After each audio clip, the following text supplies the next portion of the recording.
Hello there. What is going on, everybody? Today, we're going to be taking a look at the Command Center 1 from LV427-designs. Now, this is a really nice piece. If you haven't already seen any of my other reviews for LV427-designs interior terrain, this stuff is gorgeous. I've done a battle report just recently. At the end of the video, I'll put links to that. Also, if you want to see some interior combat for a game like Star Wars Legion, but this is some really nice looking terrain, and this is great for a multitude of purposes. So we're gonna take a closer look at this and all of the pieces. Look at the chairs actually swivel around.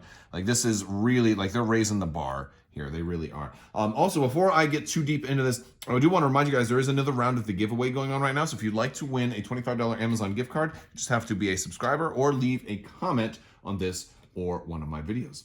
It's as simple as that. So what you can see here, basically, this is very reminiscent of a Star Wars war room. Now, there is another Command Center 2 you can find there that's not specifically like a Star Wars inspired one. It's more inspired from the Alien movies. Now, these are 3D printed. If you go to LV427, you can buy the STL files. They also have print partners which can print this for you specifically, and you can buy the physical copy through them. I'm going to put links to all of those in the description below, but make sure, depending on where you're ordering from, you go to the appropriate link, because there's different print partners for the USA as well as Europe and different countries and stuff like that. So be sure to check the description. But this is a really nice set. One of the things I really like about this set is that it's very modular. Like, these can come up. These are not bolted to the floor. The same thing with this command table here. It is not bolted to the floor, but this is very iconic. You've seen something like this in Rogue One. You've seen something like this in A New Hope. It's actually not even that. It's not too dissimilar from the planning of the Battle of Endor in Return of the Jedi. So you can do an awful lot with this table right here. And yeah, very cool stuff. So I love that it comes off. You could even pick all of this stuff and treat it as more of a wide open empty room that you want to put maybe some some scattered terrain in or something like that, which is really cool. Now, the way these terrain pieces work, they're printed on these squares. Now, these are printed 15% bigger than normal. So, like, there's you can print them in multiple scales with any STL file. I'm not much of a 3D printer myself. But so you get these to work really nicely with Legion. 15% larger, I think, is the standard. But yeah, but they come out really nice. I think some of my earliest reviews of LV427 design was terrain was at at the 1-to-1 standard, and it was a little bit small for some of the units. But now it's 15% larger size. They work a lot better for Legion. I feel like Dooku could possibly sit in one of these chairs. It's the size is a little bit more appropriate. So what we've got here, we've got all these computer panels along the sides, and one of the things that's really cool about these is the chairs actually have holes in the bottom, so they don't have to be in there at all, or you can have them in there and they can swivel. So I really like that, just the extra little bits of detail. One of the other things that's really cool about this type of terrain is it's ideal if you're running a role-playing game. Now, the Star Wars RPG is not dead at all. Some people were a little worried about the Star Wars role-playing game. It is alive and well, and it's going to Edge Studios, which I believe they're European-based, so that's going to continue. As well as all of the RPGs that Fantasy Flight has. So, or I think most of them. I don't know about all of them, but that's really good news if you're a fan of the RPG. So you can do an awful lot with this. Another thing is these side panels. There's some functionality here too, because you can actually open these windows. You can pull these pieces out. This is a real thin piece, so use some caution with that. But yeah, I'm gonna keep them closed because I don't want the air getting in or the air getting out, because a lot of my stuff I do in space, right? Or maybe not in space. I've got ideas for these all to be done in space, or whatever, however you want to do it. But I love the modularity, because you can set these up, to have like different rows, and like have, you can have clones in here, kind of like manning the stuff. Or, you know, you can set them up long ways, you can set them up as a square, you can build your own, like if you wanted it to be a big wide open area, you could build your own line of sight blocking terrain in here, you know, and really kind of scatter it a little bit. You know, you can do an awful lot when it's this modular. Or if you wanted to maybe do an interior report with some slightly bigger units like droidicas and things like that, maybe then you want to clear out some of the scatter terrain to give a little bit more room for some of those bigger bases. So you can maybe just be like, you know what, we'll just run one, you know, in that room or something like that. And you could, or maybe do them kind of diagonal, you know, change things up a little bit, you know. You can have some fun with that. You could even have some chairs like knocked over, like they've been destroyed and they're kind of scattered in the middle, and somebody came through and caused some damage, and you know, and somebody was force throwing chairs, like the Emperor and Yoda were in here having a fight, and now they were throwing the Senate at each other. So like some pretty cool stuff like that. If we look over to the left a little bit, we're going to see some of these other corridors. Which, you know, some more of the different types of corridors that they have. Let's take a closer look at these. All right, so here, this is a straight corridor, and I really like these walls for this type of corridor here. It makes for actually a pretty thick piece too, so it makes for really easy to stack on top of each other. One of the things that I like right now is that you can get them basically, you know, with this without the top on there, so you can stack them. It makes them store very easily, which that much is very cool. So we've got basically a two-way, just a straight hallway. Then we've got a three-way right here. We've got a dead end right there. And we've got another dead end right there. And look at this, some of the detail on these walls. It's really cool stuff. We've got ourselves, I think this is the sample. Or something very much like that. This one's a little bit blocked, a little bit clogged, all right? This might be some difficult maneuver, or difficult, you know, unless you've got environmental gear, it might be a little tough to climb over these boxes to get in. Might slow you down a little bit as you're trying to rush through the hallways. We've got another, an elbow joint. Oh, and you know what? I have these on here. So this is actually a good opportunity to talk about the little clips. So you have these clips that can actually keep everything together, and you can clip them on right there. Anywhere you join these two together, right? Okay, there we go. I can clip those right there. And those are gonna hold everything together, and actually they sent me over quite a bunch of them. So yeah, I could be joining pieces all over and doing a lot of that so that nothing would move. But of course I didn't want to join everything right now because I do want to be pulling pieces out.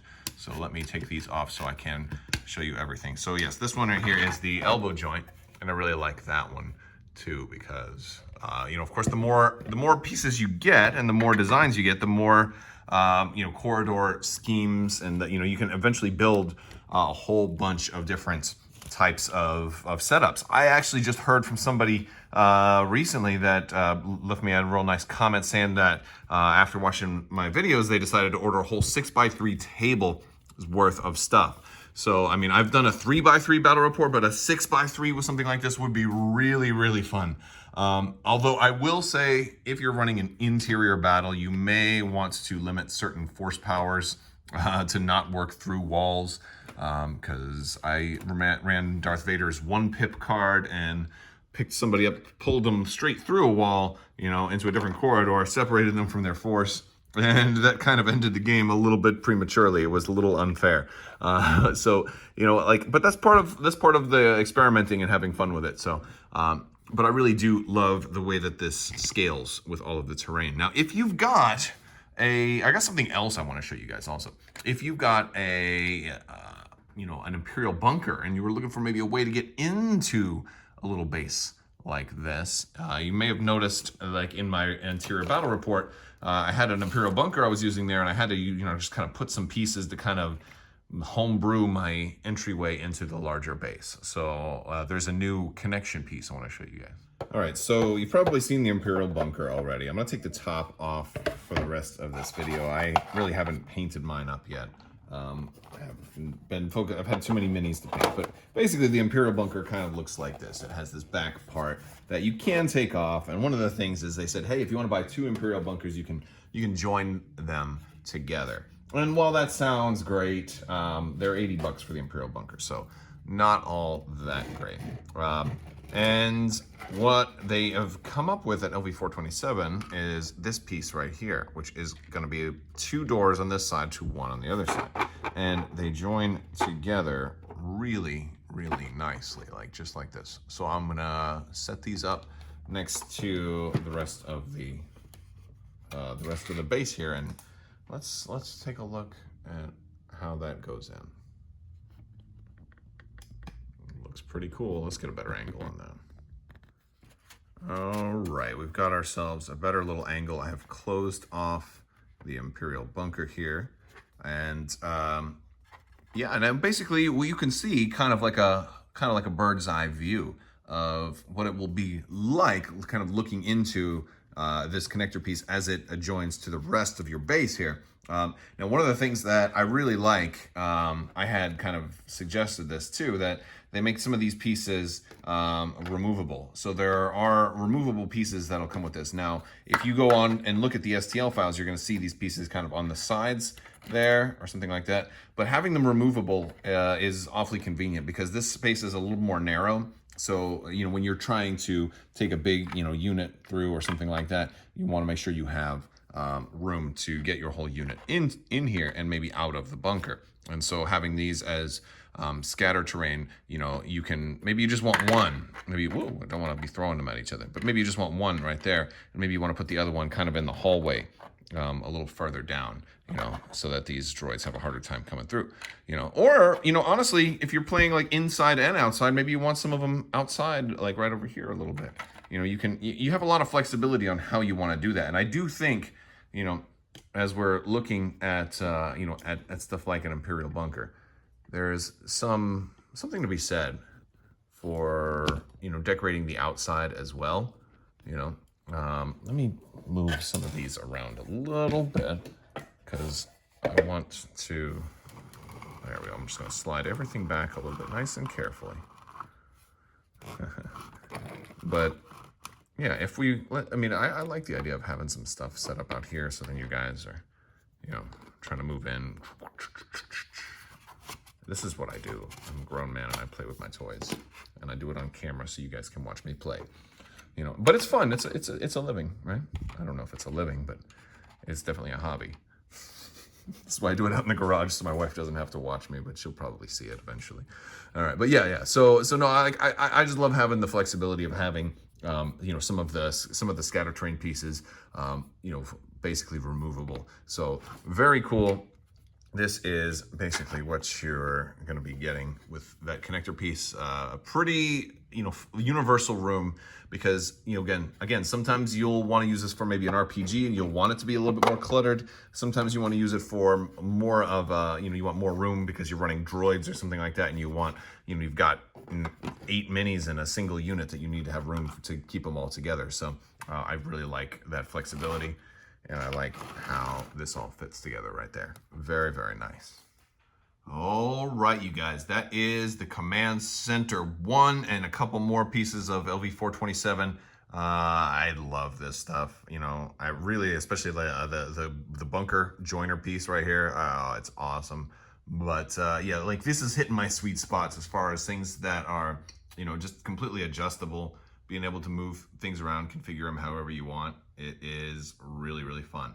All right, guys. Well, I will put some more links over on the left-hand side. If you want to check out some other of the LV427 stuff, you can also go over to Crabbok.com. We've got product reviews over there as well, just a collection of them, and you can definitely check those out as well. But definitely check out the links in the description below so you can get some for yourself. If you are stuck at home and can't really do anything for a while, and then you have a 3D printer, that's a perfect opportunity. If not, if you're looking for a hobby or something to keep yourself busy for a while, get some of this. You could paint it up. Might take you a while, but especially if you get a lot of stuff. It'd be a fun painting project. This stuff primes up real easy, and you can paint up all the computer terminals because these come off too. You can do these one at a time. This could be a whole week.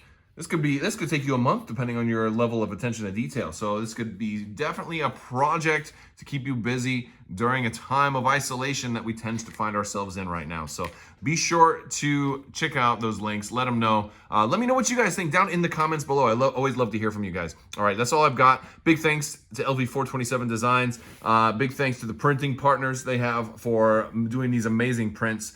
They do come out really, really nicely too, by the way. I do love the print quality. So I want to thank you all also so much for watching. And as always, have a great day.